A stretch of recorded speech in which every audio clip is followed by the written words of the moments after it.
Welcome back to another video. So today I want to talk about why the main problem with objections is not what we really think. Too many people now always seem to get in their head that there's 50 objections, 100 different objections. There's really not.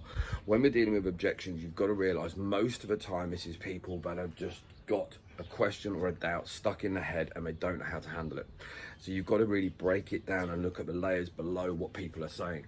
There might be 100 ways people say it, but it will break it down into smaller patterns. Now what I've done is created a whole part about this, but I wanted to cover this quickly. The key area normally will come down to a couple of areas. One, they're not a decision maker.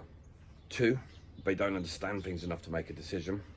Three, they don't have the money to buy it, or you haven't convinced them enough why they need to get the money to get it. Now, if you want to know more about each one of those sections, all you've got to do is click on the link below or actually in the profile, and that'll take you straight through. The main thing I want to talk to you about in a minute though is how you break it down on the trust level. Now, what you want to do is isolate the main question that they've got, the main hurdle that they've got, the main obstacle that they've got. If someone's saying to you that I don't feel comfortable making a decision, I need to go and speak to my partner, I need to speak to my wife, I need to speak to my husband, break it down and isolate that part.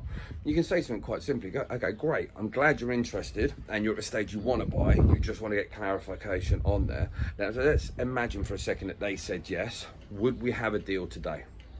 Now this then will either move you forward to knowing that this is the real concern or hurdle or obstacle we've got, or there could become something else. I don't know because there's this or there's also that.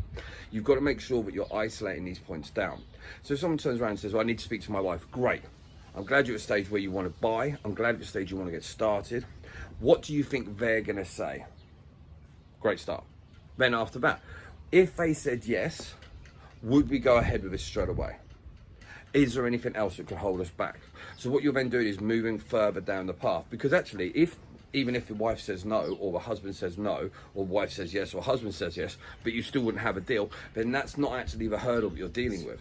And if you're focusing your time and attention on the hurdles that are not real, you can't fix the problem. If you're focused on something which is not the true objection, you're not going to be able to move forward.